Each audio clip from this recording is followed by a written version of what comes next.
The year was 1974, and Jodorowsky was fresh out of the success of The Holy Mountain when he teamed up with French producer Michel Seydoux to adapt Frank Herbert's classic science fiction novel Dune. The story about feuding families, the Atreides and the Harkonnens, in an intergalactic battle for the titular planet of Arrakis had been eyed by another producer before his death. Many hardcore film buffs know about this project, and it has become sort of a legend, especially with its cast of Orson Welles, Mick Jagger, and even Salvador Dali, with designs by artists such as H.R. Geiger and Chris Foss, and with the score by Pink Floyd. I mentioned about all this in very simple terms in previous reviews, and I know that some of you would be disappointed by my lack of explicit detail. In reality, I was saving for this documentary which goes into more details about this unmade masterpiece. It may not be directed by Jodorowsky himself, but the whole thing centers around him, so I must review this for July-Dorowsky. Imagine my joy when I found out that it was going to play at the local movie theater. This was one of those limited release films in which it only played in select theaters. I ended up seeing it twice in a row. It has been championed by people as possibly the greatest unmade movie of all time. But let's see if that assumption's fair. The movie would have started with a big long shot going into the galaxy, passing celestial objects and spacecraft before stopping onto the Emperor's planet. Jodorowsky claims here to have been inspired by the opening shots of Orson Welles' Touch of Evil, but the galactic tracking shot had been achieved in Walt Disney's Fantasia with the Rite of Spring sequence, and this was over 30 years earlier. The documentary does prove the involvement of Welles, Dali, and Geiger, but it goes a little further, having Brontes, Jodorowsky's son, as well as the kid from El Topo, playing the lead role of Paul Atreides. It includes all the training he endured for nothing, as well as showing designs and rough storyboards by Mobius, who sadly passed away recently, which honestly look pretty neat, especially when animated in scenes such as this. The designs by Chris Foss and H.R. Geiger are also amazing to look at, from Foss's colorful spaceships to Geiger's hellish designs for the Harkonnen planet. Speaking of Geiger, it was only a few days after I saw this film that news came around of Geiger's death. Talk about timing! We also see a neat piece of typography involving an interview with Dan O'Bannon describing his first encounter with Jodorowsky. He was going to do the special effects after Jodorowsky saw him in John Carpenter's Dark Star, as well as Dali and Jodorowsky playing a cat and mouse game in order for him to play the Emperor, in which he demanded to be the most paid actor of all time. As a result, his screen time would have been really short, and a robot would have built for his remaining scenes, with the description that the Emperor is so afraid of being killed off that he requires a double to pose for him. They also described Orson Welles' bad reputation for eating so much, a sort of foreshadowing for his final film role as the voice of the planet-eating Unicron from Transformers the movie. Obviously, there are changes to the plot storyline. For one, since the Duke Leto Atreides, who was to be played by David Carradine, is castrated, he and the lady Jessica have to conceive Paul through a drop of his blood. She get pregnant with the Guto's blood. Castration. This seems to be a theme through Jodorowsky's films. Castration was present in both El Topo and Santa Sangre. Even the shots of the father in Santa Sangre remind me of El Topo. And both men commit suicide as a result of their lost genitals. It is also a fate that John D. Fool barely escapes in the Incal.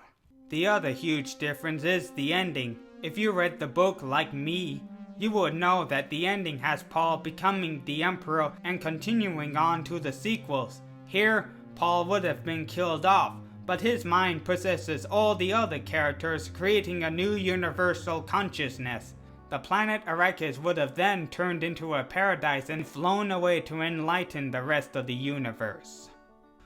Of course, some of these changes would have attracted the ire of longtime Dune fans, but all film adaptations of books change some material from their original sources, for better or for worse. I was raping Frank Herbert, you know, raping like this, but with love, with love.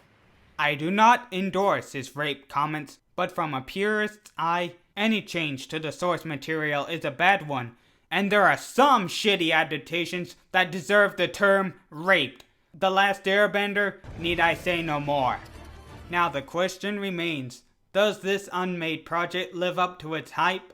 Well, people have described it that it would have been a 12-hour-long movie. I would like to believe that would be true, but the scene number for the final scene gives me some doubt. Then there's the book featured in the movie, an incredibly detailed portfolio showing the storyboards and the designs for the film, of which only 2 copies exist in the whole world as of now. And while it does show some neat designs, I get the sense it doesn't show that much of the book, and that could be disappointing. Now, why wasn't it made? According to this documentary, it was due to the complex subject, and the studios didn't understand Jodorowsky's directing style.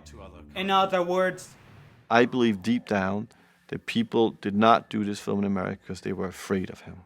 They were afraid of his imagination, they were afraid of his mind, and they were afraid of what it was going to do to them. What makes this very tragic is that after this failure to launch, Jodorowsky went through a decline of which he hasn't fully recovered until only recently. Without dignity, without depth.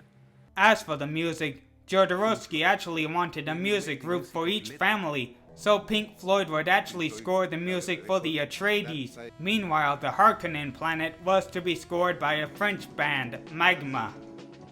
By the way, the music for this doc is great, composed by Kurt Stenzel.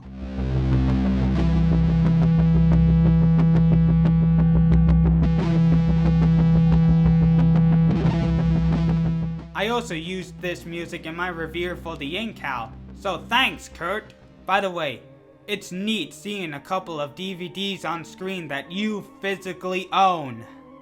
Still, the movie would have been entertaining enough, but it goes so far as to declare that without this unmade project, we would not have the more famous films we all know such as Star Wars and The Terminator, even showing a montage of various scenes and comparing them to material from the unmade Dune. The most obvious example would be Ridley Scott's Alien, with a screenplay by O'Bannon and designs by Foss, Mobius, and of course, Giger. I also have to mention the Incal, the project illustrated by Mobius, like a phoenix rising out of the ashes of Dune. So it's possible that without Jodorowsky and his vision for Frank Herbert's classic, the film industry as a whole would have been completely different.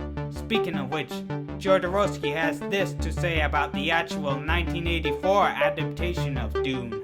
It's a failure.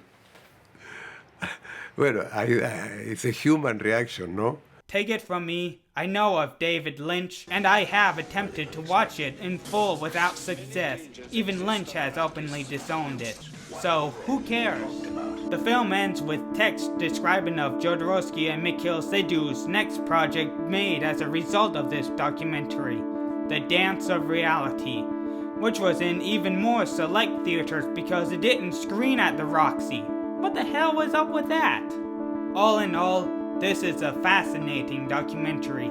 I highly recommend it to film buffs to check it out and be inspired by Jodorowsky's effort. I do wish that it could have shown more of the designs. The deleted scenes aren't much, but still, it's a neat work. Give it a go. My rating, 4 colorful spaceships out of 5.